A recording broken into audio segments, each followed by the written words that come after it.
Bismillahirrahmanirrahim. Assalamualaikum warahmatullahi wabarakatuh dan salam UiTM di hatiku. Saya ucapkan kepada Ustazah Shima iaitu pensyarah bagi subjek STU 554 Penghayatan Etika dan Peradaban serta rakan-rakan seperjuangan sekalian. Baiklah, pada hari ini saya bersama kumpulan saya akan membentangkan tentang isu semasa dan kaitannya dengan etika dan peradaban dalam skop masyarakat. Pertama dan utamanya saya mengucapkan rasa syukur kehadrat ilahi atas limpah kurnianya kami dapat menyiapkan kertas kerja ini dengan jayanya. Kemudian saya ingin menzahirkan rasa jutaan terima kasih kepada Ustazah Shima atas dorongan dan bimbingan yang telah diberikan bagi kami menyiapkan kertas kerja ini. Kemudian saya ingin mengucapkan jutaan terima kasih juga kepada rakan-rakan seperjuangan di kelas atas semangat dan juga bimbingan yang telah mereka berikan. Dan tidak lupa juga kepada mereka yang telah kami temubual bagi mendapatkan info-info untuk diletakkan di dalam kertas kerja ini. Seterusnya kami ingin menzahirkan jutaan terima kasih juga kepada kepada penulis-penulis jurnal dan penyelidikan yang telah kami rujuk bagi mensahihkan ataupun membenarkan lagi kenyataan di dalam kertas kerja ini. Terima kasih dan ayuh kita mula dengan pematangan kertas kerja ini. Assalamualaikum. Saya Muhammad Kazab bin Muhammad Fazli. Ingin membentangkan tentang pendahuluan, penyataan masalah dan objektif bagi kajian yang kami lakukan. First saya akan pergi kepada definisi bagi etika. Apa itu etika? Menurut Dewan Bahasa dan Pustaka, etika bermaksud prinsip moral atau nilai-nilai akhlak, adat sopan santun yang menjadi sesebuah pegangan bagi seseorang individu. Etika juga merujuk kepada peraturan-peraturan yang bertujuan untuk memperbaiki sesuatu keadaan. Seterusnya, etika dari segi bahasa berasal daripada bahasa Inggeris iaitu etik dan bahasa Greek ataupun dari perkataan Yunani kuno iaitu ethos yang membawa erti adat, akhlak, kepribadian dan watak. Selain itu, ia membawa maksud nilai-nilai atau perkara yang berkaitan dengan sikap yang menentukan tingkah laku sesuatu golongan. Yang ketiga iaitu etika merupakan salah satu falsafah yang merangkumi kelakuan kehidupan yang baik. Antara aspek utama etika ialah kehidupan yang baik yang bermaksud kehidupan yang bernilai. Seterusnya kita akan pergi ke definisi bagi peradaban. Dari sudut Islam, peradaban berkait rapat dengan perkataan adbun yang bermakna memperelok tingkah laku dan menunjukkan pemikiran roh. Takdib adalah proses membentuk disiplin yang baik dan perkataan dainun membawa maksud kepada kepatuhan. Seterusnya dalam bahasa Cina, peradaban disebut wen ming yang berarti cerah, terang atau bercahaya. Yang merujuk kepada peradaban. Wen merujuk kepada keindahan, kelembutan, keelokan atau budi pekerti. Ming pula bermaksud merujuk kepada cahaya atau kecerahan. Seterusnya saya akan menceritakan tentang penyataan masalah. Masalah yang kami kaji adalah berpusatkan pada isu-isu yang berlaku dalam kalangan masyarakat Malaysia sendiri. Apa yang kita tahu sejak kebelakangan ini, pelbagai isu yang timbul termasuklah isu sosial, rasuah dan arak yang menjadi perbualan hangat rakyat Malaysia. Isu ini bukanlah satu isu yang baru, malahan ianya telah wujud sejak sekian lama dan telah disebut beberapa kali dalam Al-Quran dan hadis. Kefahaman etika yang benar serta kaitannya dengan Islam tidak difahami dan didalami oleh masyarakat pada masa kini. Oleh itu, kertas kerja ini diwujudkan bagi meletakkan fahaman etika, akhlak dan kaitannya dengan Islam terhadap isu-isu yang dibicarakan. Akhir sekali iaitu objektif kajian. Yang pertama, antara objektif kajian kami ialah mengkaji punca-punca isu semasa timbul dalam kalangan masyarakat majmuk di Malaysia. Yang kedua, mengenal pasti cara-cara menangani isu semasa yang dihadapi oleh Malaysia. Yang ketiga, mengenal pasti isu semasa yang dihadapi dengan etika dan kefahaman Islam. Itu sahaja daripada saya. Sekian, terima kasih. Assalamualaikum warahmatullahi wabarakatuh. Saya, Nur Adina binti Muhammad Ansuri, akan membentangkan mengenai kajian literatur yang pertama yang bertajuk Gejala Sosial. Berikut adalah definisi bagi gejala sosial. Gejala sosial merupakan dua perkataan yang berbeza di mana gejala membawa maksud tanda-tanda dan sosial pula membawa maksud segala yang berkaitan dengan masyarakat. Tetapi apabila digabungkan, gejala sosial dapat didefinisikan sebagai masalah yang negatif dalam kalangan masyarakat. Oleh itu, masalah sosial mampu memberikan kesan kepada pembentukan masyarakat. Ia dapat dikaitkan dengan etika dan peradaban kerana setiap individu mempunyai etika dan peradaban yang berbeza di mana setiap individu mempunyai tingkah laku dan cara kehidupan yang berlainan. Oleh itu, hal ini mampu menimbulkan pelbagai jenis isu terutama pada zaman sekarang di mana kita berada di era pembangunan teknologi yang sangat sukar dikawal. Seterusnya, kita beralih kepada isu-isu gejala sosial dalam masyarakat. Terdapat banyak isu yang berpunca daripada masalah gejala sosial. Isu yang pertama ialah masalah penyalahgunaan dadah. Dadah merupakan bahan yang mampu membuatkan seseorang itu hilang kewarasan dan keseimbangan. Oleh itu, dadah sangatlah berbahaya dan merupakan musuh utama negara di mana kes penyalahgunaan dadah semakin meningkat saban tahun dan agensi anti dadah kebangsaan juga telah mencatatkan peningkatan sebanyak 12,000 pada tahun 2019. Isu yang kedua ialah masalah pergaulan bebas. Pergaulan bebas ialah pergaulan secara bebas antara lelaki dan perempuan sama ada di tempat sunyi atau tempat terbuka.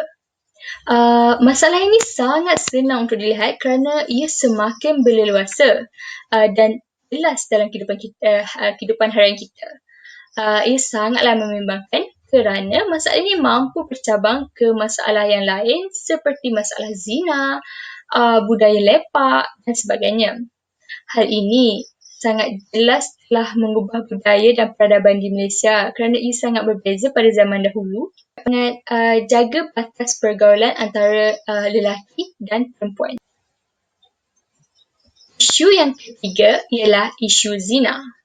Zina dapat didefinisikan sebagai dua orang individual yang bukan suami isteri melakukan hubungan seks. Isu ini tidak asing lagi dalam kehidupan kita dan kini semakin jelas dengan peningkatan kes pembuangan bayi. Mereka tidak memikirkan maruah mereka dan sangat mudah terpengaruh dengan budaya luar. Oleh itu, kita haruslah berpegang kepada agama dan sentiasa menjaga maruah diri. Seterusnya, faktor-faktor berlaku masalah gejala sosial. Yang pertama ialah masalah keluarga. Individu yang terlibat dalam masalah sosial sering berlatar belakangkan keluarga yang bermasalah. Sebagai contoh, ibu bapa bercerai atau ibu bapa yang sering bertengkar. Hal ini menyebabkan mereka hilang tempat mengadu dan hilang kepercayaan kepada keluarga sendiri. Yang kedua, pengaruh rakan sebaya. Pengaruh rakan sebaya pula kerana mereka lalu berikut dengan rakan-rakan dan mula untuk terlibat sama dengan aktiviti rakan mereka.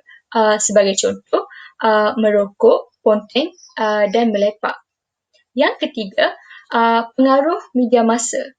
Ini merupakan faktor utama dan faktor yang sangat jelas dapat dilihat, terutama sekali dari segi media elektronik. Ini kerana kita berada di zaman teknologi dan hampir setiap orang mempunyai telefon bimbit dan jika kita ingin mengetahui sesuatu, kita sangat mudah mencarinya. Hampir semua benda dapat dicari hanya di hujung jari. Oleh itu, ia menjadi tempat di mana tersebarnya pengaruh barat. Seterusnya, slide yang terakhir daripada saya, langkah-langkah membantas gejala sosial. Yang pertama ialah peranan institusi keluarga.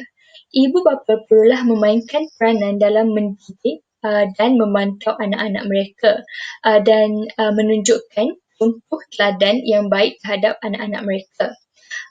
Ini kerana anak-anak ibarat kain putih dan ibu bapalah yang akan menggerakkan mereka.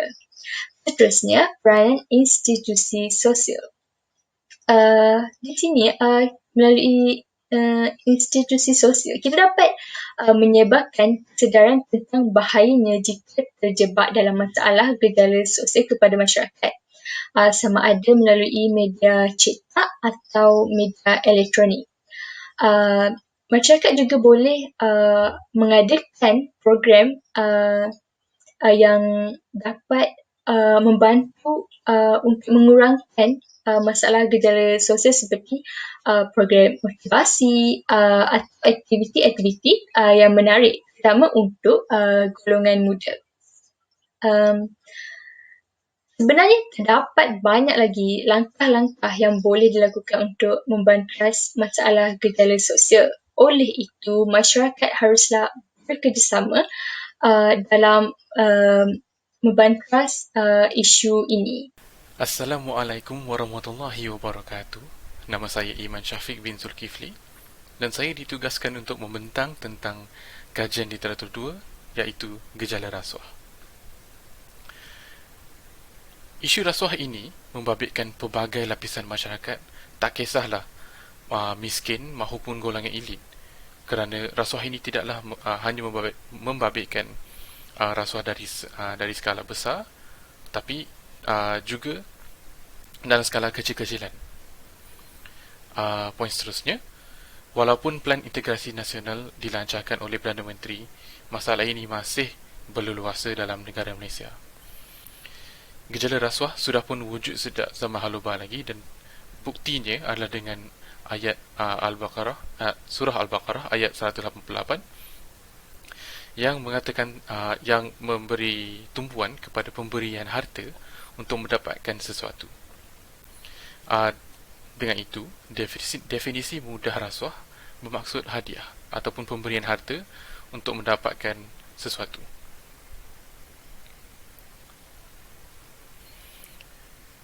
Isu-isu gejala rasuah dalam Malaysia. Ada 3 isu, iaitu isu ini semakin hangat, rasuah ini seakan-akan dinormalisasi, dan juga tiada budaya anti rasuah dalam masyarakat Malaysia. Poin pertama, isu rasuah semakin berleluasa dalam negara Malaysia, dan ini saya sudah pun terangkan dalam slide yang sebelumnya. Rasuah dilihat sebagai perkara biasa.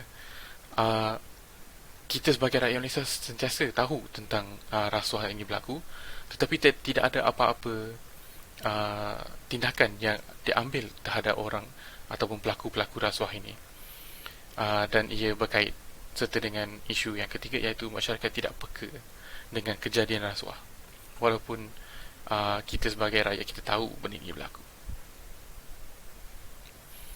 Baik, menurut Kertas Kerja, terdapat 2 faktor yang utama yang berlakunya gejala rasuah. Yang pertama adalah gaji yang rendah. Menurut Kuah, negara-negara yang mempunyai pegawai sektor awam yang mempunyai gaji yang rendah lebih cenderung untuk melakukan gejala rasuah untuk menampung kehidupan mereka. Dan yang kedua adalah peluang. Peluang ini dalam konteks peluang dengan kemampuan dan situasi yang mengizinkan untuk rasuah ini berlaku. Slide ketiga, langkah-langkah membantras masalah gejala rasuah. Baik, yang pertama, memperkasa hukum Islam. Hukum Islam mengatakan bahawa rasuah ini adalah haram dalam secara bentuk dan cara. Yang kedua, mengamalkan konsep muahadah dan muraqabah.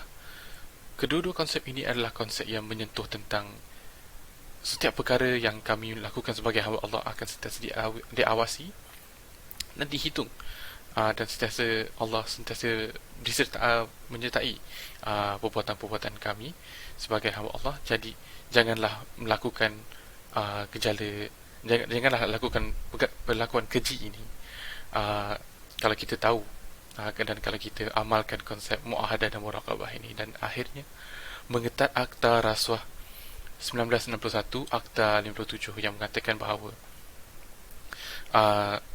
emphasis untuk mengetatkan dan memberi hukuman yang setimpal dengan jenayah yang dilakukan, dan dalam konteks ini adalah rasuah.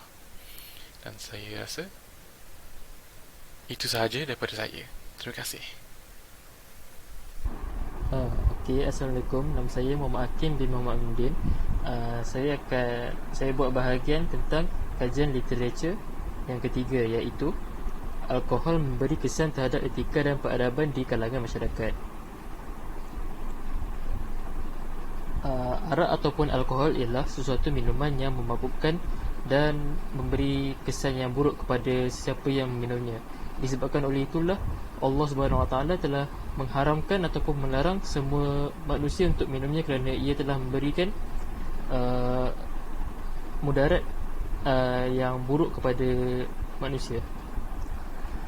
Selain itu, berdasarkan statistik oleh Pertubuhan Kesihatan Sedunia, negara Malaysia merupakan negara yang ke-10 tertinggi untuk pengambilan alkohol oleh masyarakat yang tinggal di Malaysia. Ini adalah disebabkan oleh arak sekarang ini lebih mudah untuk didapati, seperti mereka boleh membelinya di pasaraya yang berdekatan seperti 7-Eleven dan juga 99 Speed Mart yang telah menjualnya dengan harga yang berpatutan dan boleh dibeli dan dimiliki oleh masyarakat di Malaysia. Seterusnya ialah kesan kepada peradaban dan etika kepada masyarakat. Kemalangan maut boleh berlaku disebabkan oleh pemandu yang cuek dan mabuk. Ini adalah kerana apabila mereka minum arak, badan mereka akan berasa tidak sedar dengan kelakuan yang mereka telah lakukan. Disebabkan oleh itu, apabila mereka telah memandu dalam keadaan yang mabuk, mereka mungkin akan mengalami kemalangan kerana mereka tidak sedar. Okey. Selain itu, ciri-ciri peradaban Islam ialah bersifat rohani, yang bermaksud keagamaan dan ketuhanan. Ini adalah bermaksud manusia hendaklah hidup berlandaskan agama yang telah ditetapkan oleh Allah Subhanahu Wa Taala. Contohnya ialah Allah telah mengharamkan manusia minum arak. Ini telah terbukti di dalam surah Al-Maidah ayat 90. Jadi manusia hendaklah mengikut apa yang Allah telah melarang. Selain itu ialah matlamat peradaban. Matlamat peradaban Islam ialah menjaga hubungan sama manusia. Contohnya, jika kemalangan maut telah berlaku di antara mangsa dan juga pemandu yang mabuk, maka hubungan antara keluarga mangsa dan juga pemandu yang mabuk itu mungkin akan menjadi teruk, ataupun mereka akan mungkin bermusuhan. Sedangkan dalam Islam ialah mereka hendaklah menjaga hubungan di antara mereka. Dan yang terakhir ialah cara-cara mengatasi masalah pengambilan arak. Cara-cara mengatasi ialah dengan menggunakan pengangkutan awam. Orang yang seperti orang yang masih berdegil untuk minum arak, mereka hendaklah mempunyai rasa bertanggungjawab dengan menggunakan pengangkutan awam jika mereka hendak pulang ke rumah, daripada mereka ini adalah lebih baik daripada mereka memandu, kerana masalah ini mungkin dapat dielakkan. Dan yang terakhir ialah mengetatkan lagi undang-undang. Ini adalah supaya masyarakat lebih takut untuk melakukan kesalahan tersebut, kerana mungkin mereka akan dikenakan tindakan yang sangat berat bagi mereka. Itu sahaja daripada saya. Saya teruskan bagi kepada pembentang yang lain.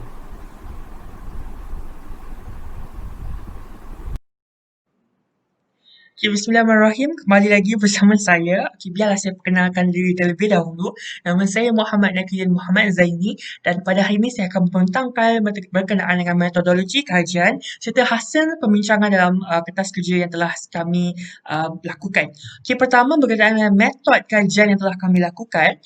Okay, kami menggunakan 4 metod di mana yang pertama adalah analisis e-book, kedua adalah analisis jurnal dan penyelidikan, ketiga adalah temu bual serta yang terakhir adalah pengumpulan data sekunder.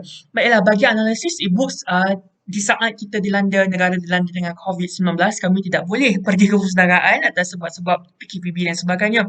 Jadi itu bukan menjadi satu halangan buat kami sebagai pelajar. Jadi kami menggunakan platform e-book iaitu di Google Scholar pun boleh dan ada terdapat pelbagai program e-book yang boleh kita rujuk bagi mengukuhkan lagi berkenaan dengan kajian telah kami lakukan. Dan antara e-book yang kami rujuk bagi kertas kerja ini adalah Gejala Sosial dalam Kalangan Masyarakat Islam, Punca dan Penyelesaian oleh karya Ahmad Rizwan Muhammad Yunus.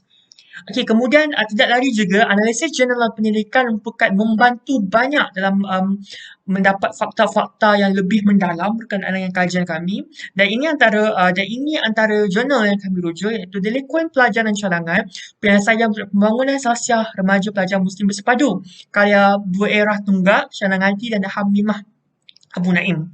Okay, kemudian kami mengadakan temu bual bersama dengan Sarjan Muhammad Razi bin Zaini. Temu bual ini diadakan secara maya. Kami terpaksa diadakan secara maya sebab kami tak boleh nak berjumpa face to face. Jadi kami bertanyakan beliau pendapat beliau berkenaan dengan Arab. Masalah Arab dalam kalangan masyarakat sendiri. Okey, kemudian yang terakhir adalah pengumpulan data sekunder. Oleh kerana kekangan PKPB, kami tak boleh nak pergi jumpa dengan seorang-seorang. Jadi kami menggunakan data sekunder yang membawa maksud data yang telah dikumpul oleh organisasi berautoriti. Jadi data itu kita pakai dan data itu kita panggil data sekunder. Dan data sekunder ini kami gunakan daripada kajian statistik badan berautoriti iaitu Anti Dadah Kebangsaan iaitu AADK. Baiklah, seterusnya saya akan membentangkan tentang hasil kajian dan perbincangan daripada kertas kerja ini. Hasil kajian dan perbincangan ini kita rujuk balik kepada objektif yang telah kawan saya nyatakan sebentar tadi. Okay, pertama kita boleh lihat iaitu mengkaji punca-punca isu semasa yang timbul dalam kalangan rakyat Malaysia sendiri. Okay, yang pertama, punca-punca ini kami kaitkan dengan setiap isu yang telah kita hadapi di masa kini. Pertama, berpunca daripada masalah keluarga, pengaruh rakan sebaya dan cabaran terbesar, punca terbesar pada generasi ini adalah pengaruh media massa sendiri.